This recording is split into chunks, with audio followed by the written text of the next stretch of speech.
So I want each one to have a little color variation. So this is it. Super excited about this. My house, I want to keep it stylized but somewhat minimal.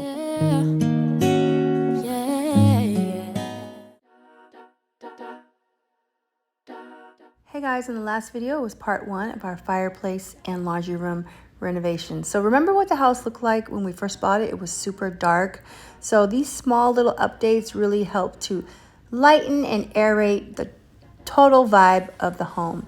So again, in the last video, we continued with the fireplace and lime wash stucco treatment. We also went to Home Depot, bought ourselves some super cheap quartz tiles and finished off the cabinet and painted the cabinet. It's the same color as the walls, which is Eider white. So right here, I'm just folding my towels because this upper section holds blankets and it holds towels. What I'm doing is I'm separating all the white towels because I would like the white towels to be the adult towels that I'm going to bring upstairs, and the colorful towels can stay downstairs for the pool and the kids. So my hat is off to the person who designed this house and built it 30 years ago.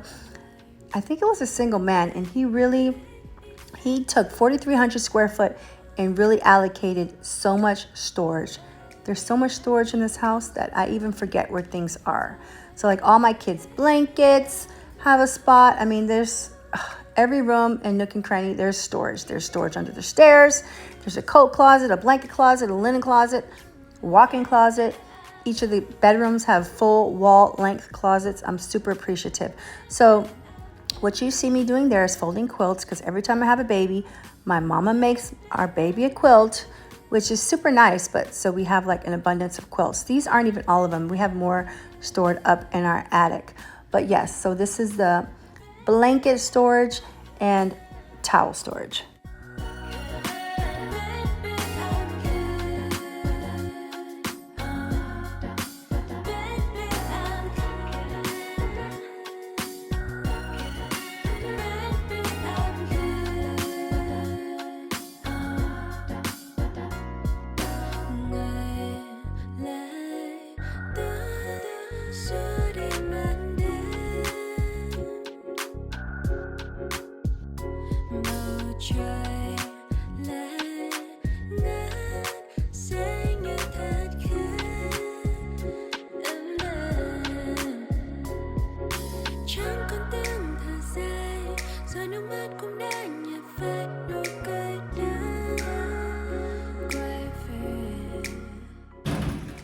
All the face towels go in here.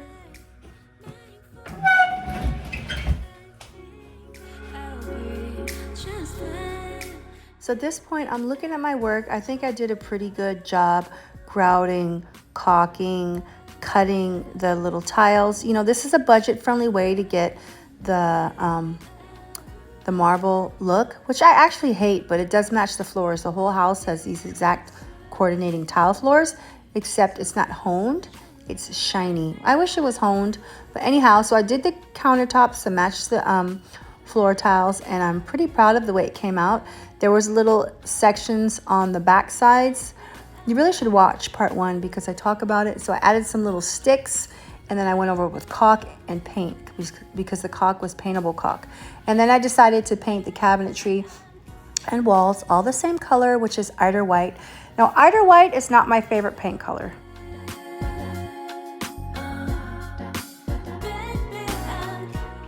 So Eider white is a warm off-white. It has slight lavender and gray undertones. It just has a little too much gray for me. So here I'm just sweeping and I'm just getting the laundry room to look presentable. I'm mopping because I never sweep without mopping, and I never mop without sweeping.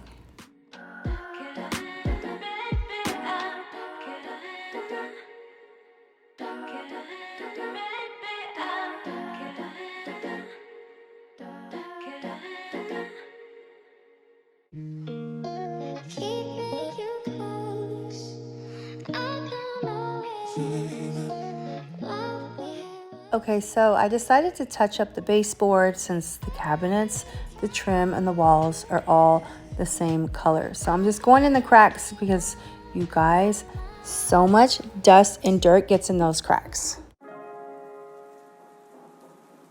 Okay, we're in my hot mess of a workroom. This is where I make all my planners. So, anyways, when I was on the frame kick, I purchased these off eBay, and they're not that great. They're plastic.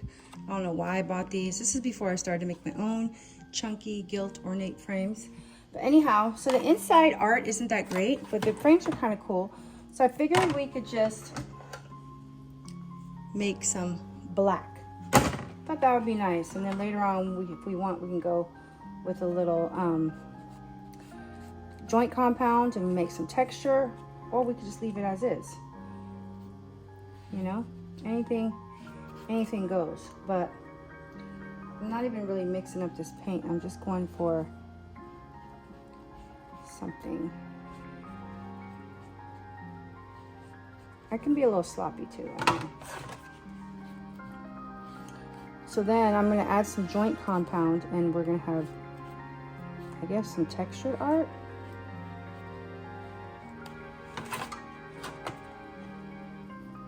Not really sure. So let me go get the old joint compound. So you know me and my obsession with joint compound. It's just like a universal product. It's line wash, it's plaster, it's Venetian plaster, it's plaster of Paris. It's all that stuff in one. So I'm just trying to create some texture. I was going around the baseboards touching it up. I touched up something on the door, and now I'm realizing that the door is actually white. It's not eider white, so I have to go in and paint the whole door now.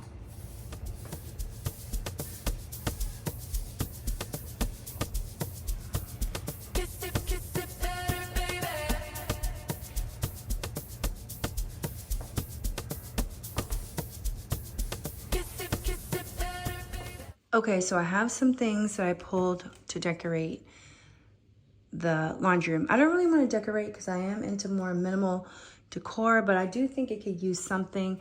If you look around, everything is kind of bland. I did change out the white for the eider white, which is just a version of white. And then I got the cheap ceramic tile, put that here, got the black knobs. So I'm thinking I might want to just put something there.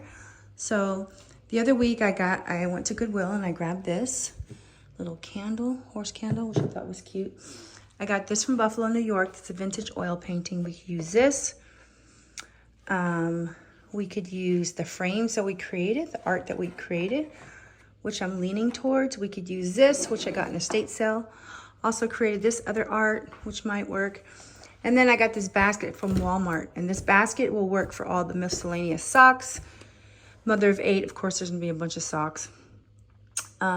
And this was a pot that I got at an antique market, and it's really pretty. I'm not sure what kind of flowers these are, but this pot is really nice. It's matte. So we're gonna go ahead and arrange this decor. Because I have that big camphor tree, and I can cut like just grass clippings for like some home decor. But I wanna show you something pretty I created. You need to have shade because the one that's not in the shade dried up, but I put one of these grasses with the little moss underneath, and it looks super pretty. But you can see where it died right there. So you definitely need some. So I absolutely love that I have that big camphor tree outside. So I put a cup of water in here at the bottom because obviously I don't know if I want to fill this with water or not.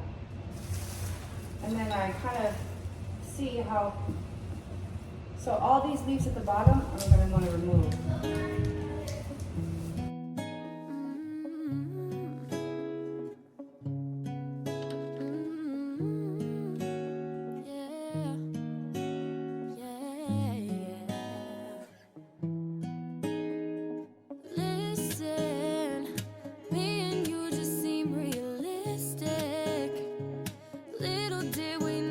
The distance between us would tear us apart. Should've known from the start.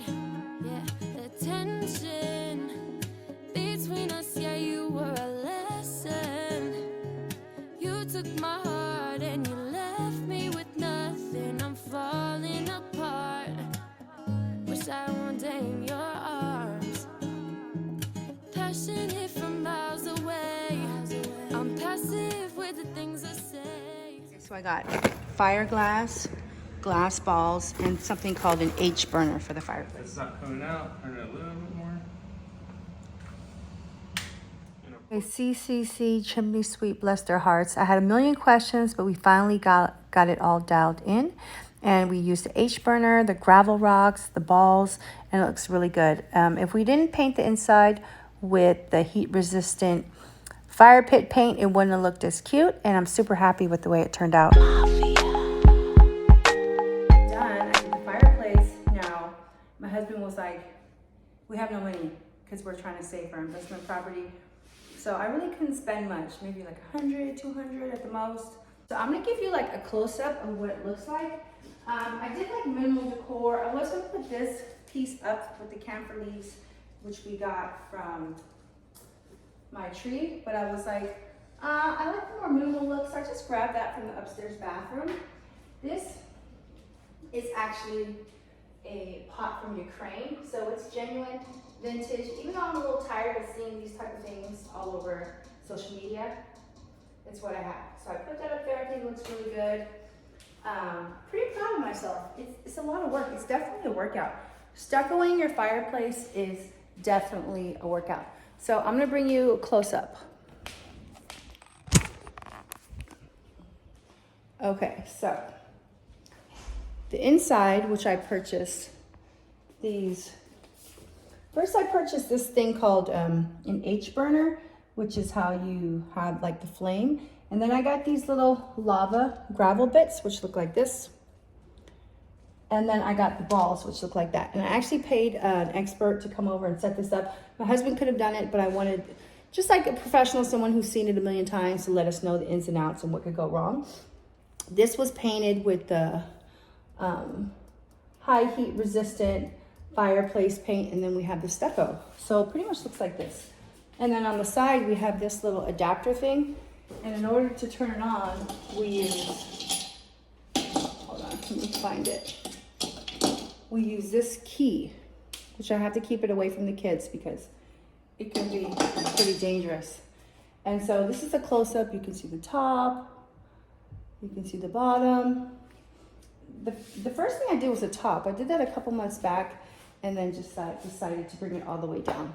So the previous homeowner, they left a lot of marker, green paint, red paint, etc., which I hate, but you can't really tell from a distance. And I'm pretty proud at how this whole place turned out. So minimal decor here. We have the tessellated table.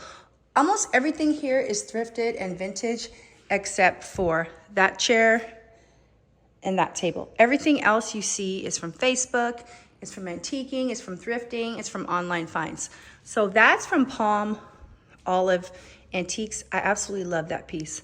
That's from Guatemala, that's from Ukraine.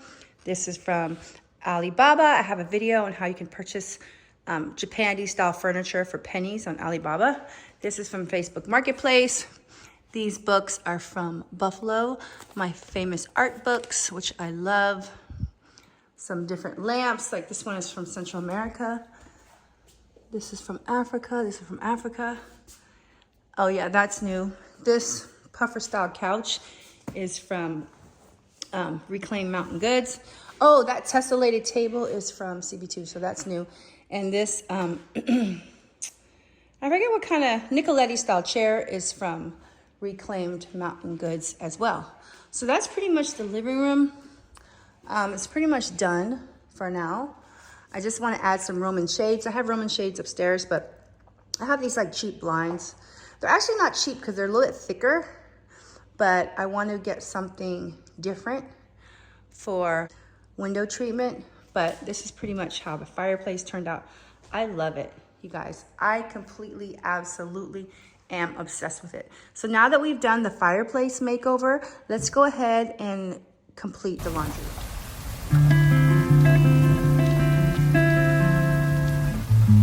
Okay, so I have so much art here. I have this one, which is from Buffalo. It's a original oil painting, and I love it, but I'm not sure it's the vibe. We also have these two, which are prints, right? I don't know if I want to use those. And then we have this one, which I created, but I don't think I like the starkness of the white canvas. I should have made one color before I did this watercolor. I can always go and fix it. So we're not going to use those, but I do think we are going to use these little pictures that I created right here. Remember these? Okay, so I don't really have much. I have this, which is like, I don't know, I'm not sure if I'm feeling these flowers. I do like a minimal look, but for now we'll just use it. What I did was I put a pot of water inside, and then I just placed it inside here. I mean, we could keep it simple like that too, but I thought, so let's figure out where we want to put these. I think these are going to be our best bet for artwork. We created these, remember? So I think they're cute. So I'm thinking something like this and like this. Actually, let me get the measure. Okay guys, so what do you think? It's so much better. It's nice, it's light, and it's airy. We have plenty of space to fold laundry. We have 2 countertops. We have the folding station, and we have this little stone quartz countertop right there. Yeah, I think I really like how it all turned out. There's plenty of space for pillowcases and placemats and flat sheets right there. The bottom is full of fitted sheets, and there's plenty of storage up top. There's space for dirty laundry, and that white melamine is perfect for folding things. I added the Marquina marble with this antique, or I should say vintage pot that I got from this place called Chesterfield Antiques. I added 3 little pictures right there. Super cute. I didn't want to overdo it. I'm not sure how I feel about the black knobs. Let me know. And the next thing we're going to do is we're going to replace that boob light. Yeah, I just want to stress again that the original color of the white woodwork was that brown stain. And let me know in the comments, should I keep the black hardware? Does it look cheap, or should I go for silver?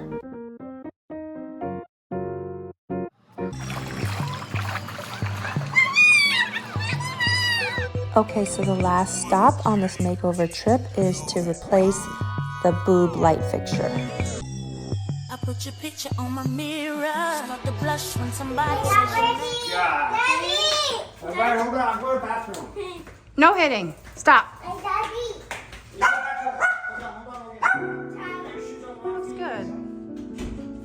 Now it's like you could stand here and admire. Okay guys, I'm gonna end the video there with a nice little fire. This is our first fire that we have in our home that we've lived in for about a year now. I've only ever had brick old-fashioned fireplaces. I've never had the gas type. So it's kind of nice. It's a little treat. And the winters here in Central California get really cold, about 30 degrees. So I can't wait to light a fire when it's super wintry and have a cup of cocoa and just have family time. So yes, so that's the living room fireplace makeover as well as the laundry makeover. Thanks for watching everyone, and I'll see you next time. Don't forget to subscribe and leave me a comment. I never get any comments, and I love to hear from you guys. Love you. Bye.